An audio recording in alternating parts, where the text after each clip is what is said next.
98% do mundo tem medo severo. Quando você tira esse negócio da pessoa, a pessoa ela tem um tesão pela vida. Ela começa a ter um tesão pela vida tão grande que ninguém acredita. As pessoas ficam indignadas. Porque uma pessoa destemida, anota o código assim, ó. Como parar alguém que não tem medo? Anota esse código. Como parar alguém que não tem medo? Essa é a pergunta. Como que para alguém? Como que detém alguém? Como que vence alguém que não tem medo? O diabo tentou fazer isso com Jesus, mas ele não tinha medo. Quando você vai enfrentar alguém que não tem medo, acontece o quê? Davi era um cara assustador, ele ia para a guerra, não tinha um pingo de medo de voltar morto.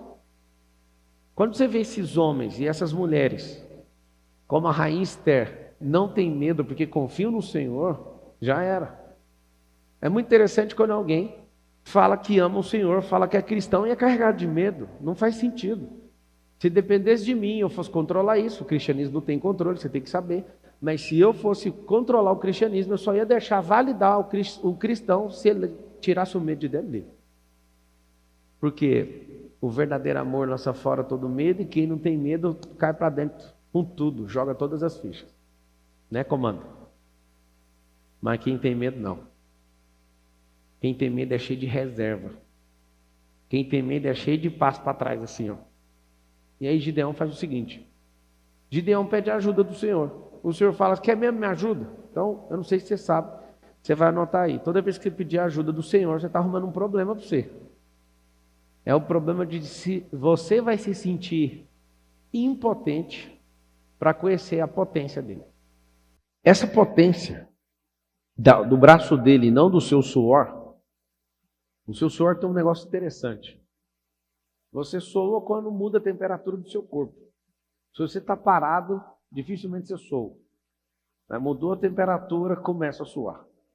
As glândulas lacrimais, que é o suor dos olhos, só acontece quando tem alta de temperatura, ou na alegria ou na tristeza. Quando você está normal também, você não chora, você não soa pelos olhos.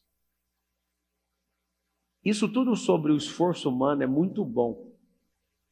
Mas eu posso te falar, é 1% daquilo que você vai viver se você quiser governar e se você quiser de fato ser um general do reino. O esforço próprio é só para começar as coisas. Eu quero que você anote isso. O esforço próprio é para começar. Como eu já disse outrora, a graça de Deus não decola jato, mas empurra jato, empurra avião. Quando Deus pega alguém no caminho, se Deus é um Deus de mover, Ele não pega ninguém parado. Deus não cria o mover. Deus abastece o mover. Deus empurra o mover. Você tem que saber disso. Fala com a sua boca assim, eu sou um mover nessa geração. Só que Deus não te tira do lugar.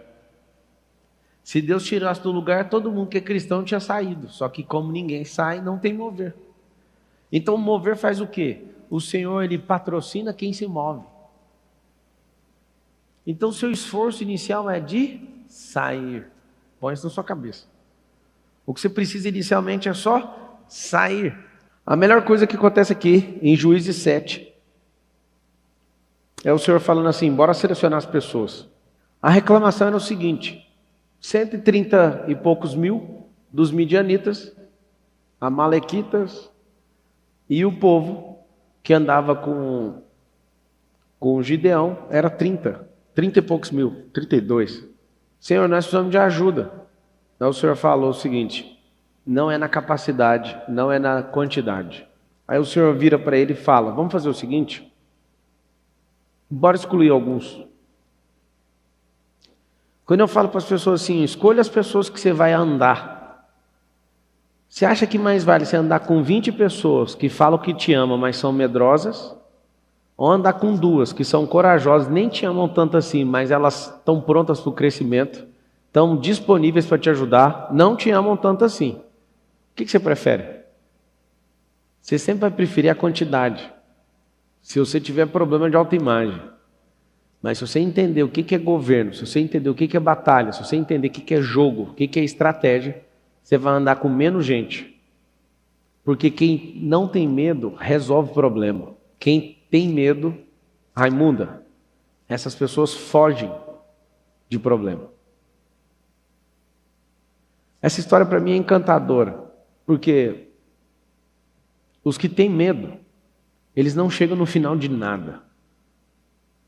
Os que têm medo, quando chega alguém novo nos grupos, essa pessoa, ela fica com ciúme.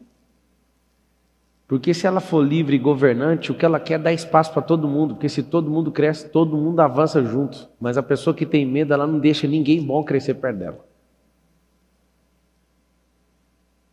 Como eu vi pessoas na vida o tempo todo com medo.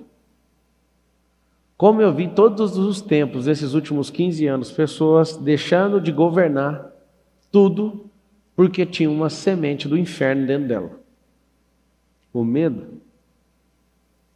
Se 98% das pessoas no mundo possuem medo severo, e os outros dois, quem são eles? Os governadores da terra. E a pior parte de todas é que esses governadores, a maior parte deles não são os filhos. Não são os filhos do reino. Mas como o Senhor criou os princípios de forma universal para todo mundo, o que vai acontecer? Vai usufruir. Ele vai poder ser titular desse direito, ele vai poder assumir isso. Quem não tem medo resolve o problema. Quando você tem medo, você corre disso. O que adianta ter muita gente envolvida e não ter valente de verdade?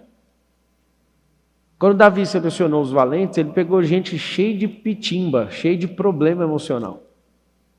Mas sabe o que era o problema dos caras? Eles podem até ser ruins, mas eram destemidos. Quando você pega gente destemida, é terrível. Elas avançam, mesmo na sua incapacidade. O que é o grande lance? Antes de comprar um curso, antes de fazer uma faculdade, antes de fazer qualquer coisa, trabalhe para o medo ir embora. O medo é uma semente. Se eu fosse você, eu anotaria isso. O medo é uma semente. Ela é uma semente que as pessoas carregam no bolso, e elas têm muito. E elas precisam de esvaziar esses bolsos o tempo inteiro. E elas transmitem o medo na fala. Elas transmitem o medo na fala. Por que elas fazem isso? Elas estão com raiva de você? Elas não querem te ver brilhar? Não, elas querem te ver validando o que elas carregam. Porque se você for destemido, você vai expor as pessoas. Presta atenção no que eu estou te falando. Quando você é destemido, você faz uma coisa no grupo que você convive. Você tira a roupa das pessoas. Elas se sentem nus. Elas se sentem nuas. Elas veem isso e falam, peraí, só um pouquinho, tem alguma coisa errada. Você era do meu nível e agora você virou um combatente, agora você virou um general. Aí o que acontece? Se você era do meu nível e você cresceu, você arrancou minhas vestes. Por que as pessoas continuam então patrocinando o medo? As pessoas patrocinam o medo para ninguém ter liberdade, para ninguém ficar leve, para ninguém ganhar aerodinâmica de crescimento. Porque se crescer, vai expor todo mundo.